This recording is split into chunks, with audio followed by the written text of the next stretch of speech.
What's going on, guys? So in front of you, you were looking at the all-new 2024 Toyota Land Cruiser 1958 package. This is a very, very cool SUV, and it's a big departure from what some people may have traditionally kind of understood to be the norm for Toyota with their Land Cruiser, which has been an ultra-luxury, super high-end, super off-road capable SUV. Now, the off-road capable aspect is absolutely still here. It's inherent in the design, in the suspension, in the power plant.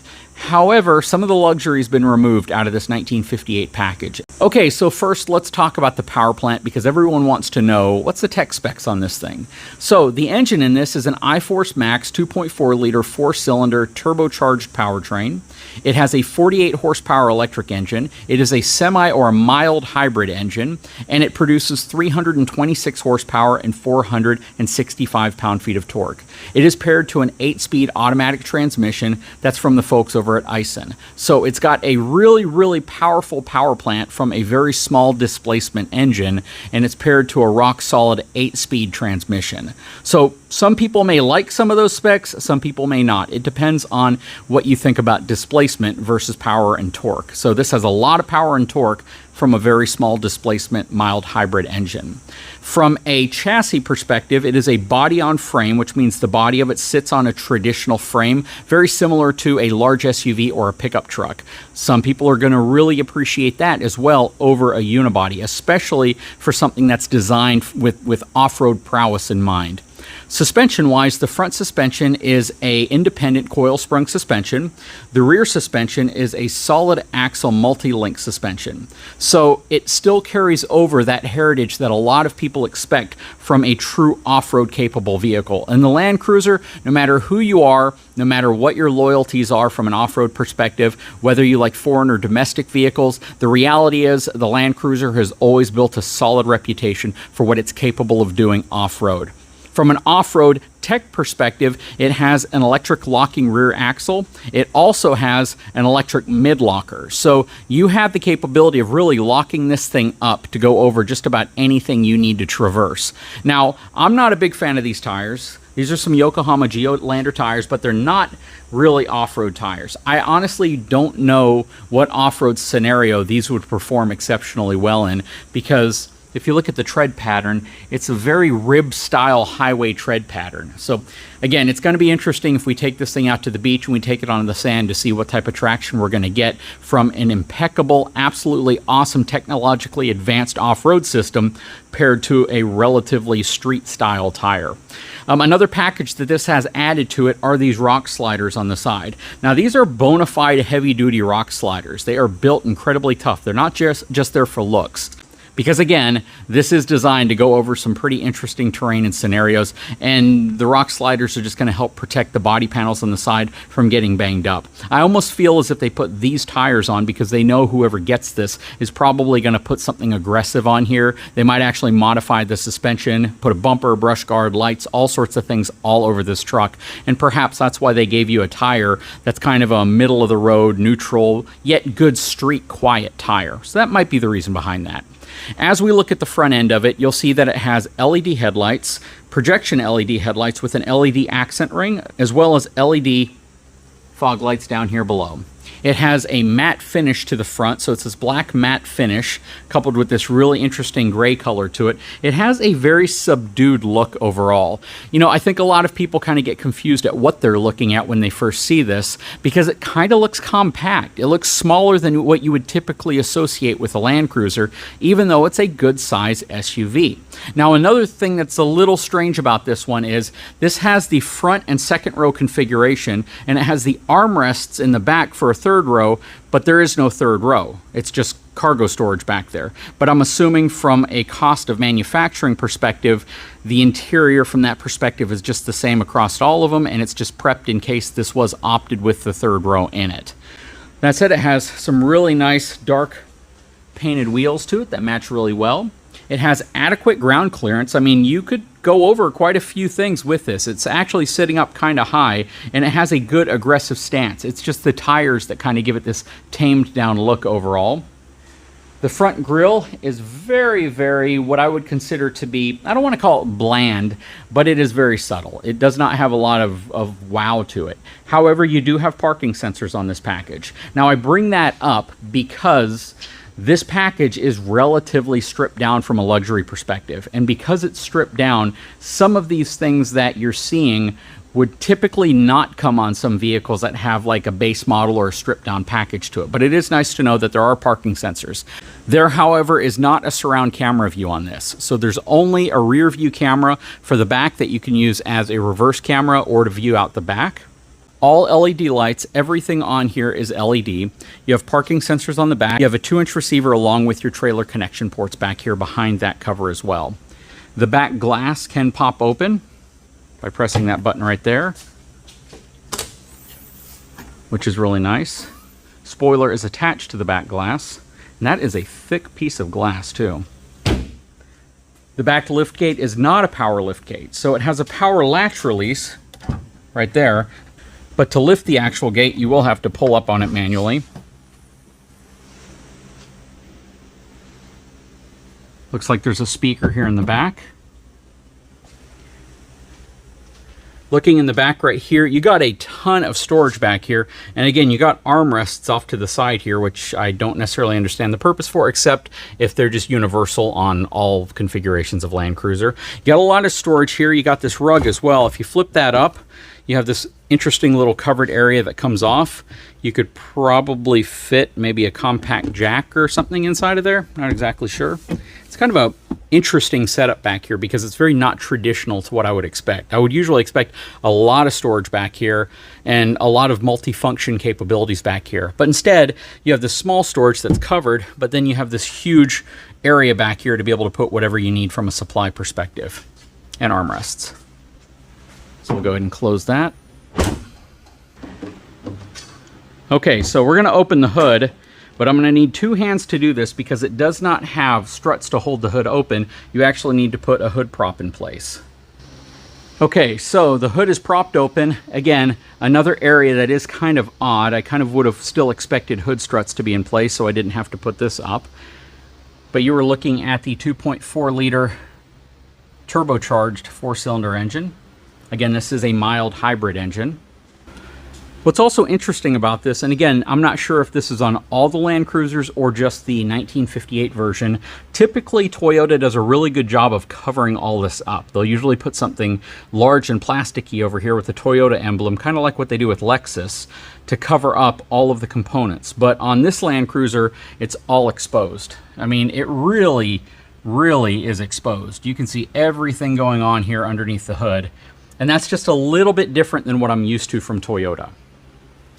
Now, stepping inside this Land Cruiser. All right, so the interior is very subdued. It is all cloth. There's no leather accents to any of it, except perhaps this, which I believe is probably still leather wrapped. But the seats are all cloth.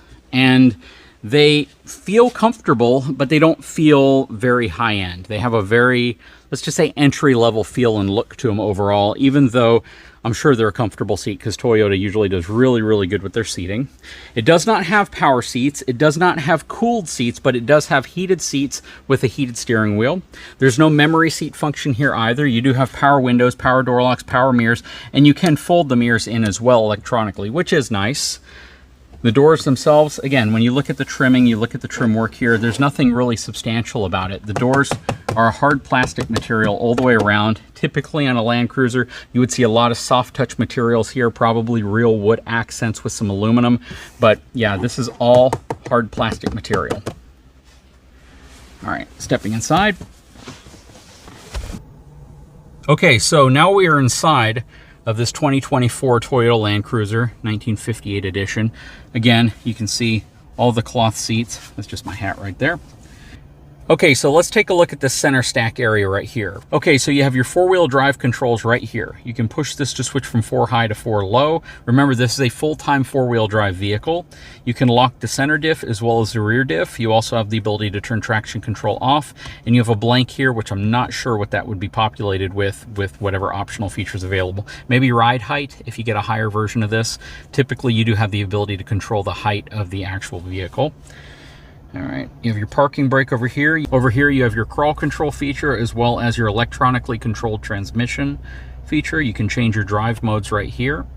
Here's your shifter. You do have manual options to shift as well. Pretty typical on most Toyota vehicles. And here on the center stack, you're going to have all of your AC controls. It is dual zone. Again, no cooled seats, though you do get heated. Cooled seats are an option, I believe, on this package. I believe there's a lot of options you can actually add to this if you want. This does get the smaller screen. So if you go for a higher version or a higher package, the screen is much larger and it takes up pretty much this whole space. But the screen on here right now is an 8-inch screen. It does have navigation on it. And of course, all of your traditional compatibilities with your smartphones for Android Auto, Apple CarPlay, and all of that, plus your radio features and everything you need that typically would appear in most Toyota infotainment systems. It's just a smaller screen in a smaller area. Okay, looking at the dash display. So the screen up here is an even smaller screen. It looks to be a 7-inch diagonal screen, where this one looks to be an 8-inch diagonal screen. So this one, the screen actually extends from here to here. These are not part of the screen. So your fuel is on the right side, your temperature is on the left side. You do have a fair amount of information available to you on this relatively small screen, but I do wish that this whole thing would have been an LCD display regardless of the package you get. I think that that's just something people expect now, and you can tell where the 7-inch screen is kind of inset into here, and it just looks as if, I hate to say it, it looks a little cheap. They should have gone with a whole LCD screen back here, and even just put the larger screen in right here. Just to give you the larger screen, go ahead and check that box, because at the price point of this, which is $59,000 and change, I think it's okay just to include that kind of stuff. You don't need to reduce cost by reducing that piece of it. I don't think, at least. The steering wheel is going to give you all of your drive control features, all your radar cruise control, lane keeping, blind spot, and your safety systems are all going to be over here. And your ability to toggle through your menus, as well as pick up and hang up your phone and go back, all of that is on this side, along with your voice control, which you still have. Your headlight controls are over here. You have your rear parking sensors, the ability to turn those on or off, plus adjust your dimming lights in your dash. You have 120 volt AC, and I believe it's like 2.3 kilowatts. So you actually have quite a bit of AC power available if you're going to try to power external things with this. Maybe you have a really small camper and you want to get lights on, run the refrigerator, things like that, or maybe even run a small portable air conditioner. You could probably do it from here. You can open your fuel door from here, and it does have an integrated trailer brake controller. So that is relatively new. If you all recall, I reviewed a Lexus recently, an LX model, which is kind of a similar version of this, and the previous generation did not have a trailer brake controller. But you actually get a trailer brake controller on here, which is good because this has a 6,000-pound towing capacity and a 600-pound hitch weight capacity for towing, according to the engineers who provided me the data. Up here you have your controls for your lighting, and that's pretty much it. You also have HomeLink right here, so you can control garage door openers and such. Got a mirror on each side, plus the extension. This is probably either for your Bluetooth system or noise cancellation. Does not have a sunroof at all. The air conditioning vents on the back or on the sides up here, which I really like, but that's kind of common in a lot of larger SUVs or even smaller SUVs. I love the way you control the air conditioning. The vents work really well. It's like a ball and socket design right here, and it just works real well. You twist it to cut off air, and you can gradually open it to let more air out. In the center right here, it's kind of a similar type setup, except it's not a ball and socket. It's kind of a traditional vent, but controlling it and getting air on you is super, super easy. I do like that. And then you have a reasonable size center console here, especially for the size of SUV this is. And then you have a glove box right here. Let's take a look in the back. Okay, stepping in the back, you do have power windows. The door, again, kind of looks similar to the front door. Not a lot of crazy stuff going on here. No special accents, nothing that's really making it stand out. You do have a spot for 2 cups right there, which is nice. Okay, now that we're in the back, you do have rear air conditioning controls. So that is nice, and that is typically something you don't see on a lower trim version of something. But they are full controls over your back air conditioning, which is nice. You have 2 USB-C connections there, and you also have a 12-volt outlet right here, which is also great. I do not like when vehicles eliminate this because it comes in so handy. Toyota, good job. You have some pockets in the back of the seat. Not a tremendous amount of knee room here, so I probably have 3 inches. I'm not a super tall person, but it would be nice to have a little bit more leg room considering the front seat is in my normal seated position. To kind of contrast that against how big some of these new pickup trucks are, I probably have 11 to 12 inches worth of space in a full-size pickup truck back seat. All right, so this is a big bench seat. You have a flip-down armrest right here with 2 cup holders. Each one of the seats can recline and they can lean forward. They don't slide, however, but they are pretty comfortable. They are more of a coarse cloth material. This isn't a really smooth, like a microfiber material. This feels more like a rug style material. It's not uncomfortable, but just keep that in mind. It definitely doesn't feel as smooth as some of the cloth interiors that you see on a lot of vehicles, but that might also aid in its cleanability. You have some really nice custom rubber floor mats that fit really well in here also. You have your handles all the way around, even for the non-existent third row back here. And then you have a really large LED light up top on the roof. Well, what do you guys think? This is definitely a pretty cool SUV. I think it's kind of a purpose-built SUV. This is going to be for a lot of folks who have always wanted a Land Cruiser. They want all the capability of it, but they don't want to pay what typically Land Cruisers command in terms of, price tag. And in my opinion, if you are looking for a Land Cruiser, that is like your dream vehicle, and you're looking to save about $40,000 off of a fully loaded version, and you still want all the off-road capability, and you still want all of the features that could turn this thing into a really, really amazing, overland vehicle, this might be the one for you. But please leave a comment below. I'd love to know what your thoughts are. Next video, we're going to take this out on the road and we're going to get some driving impressions. Guys, if you haven't had a chance, please take a moment, subscribe to the channel, give me a thumbs up, leave a comment below. I'd love to know what your thoughts are, and we'll talk to you again very soon.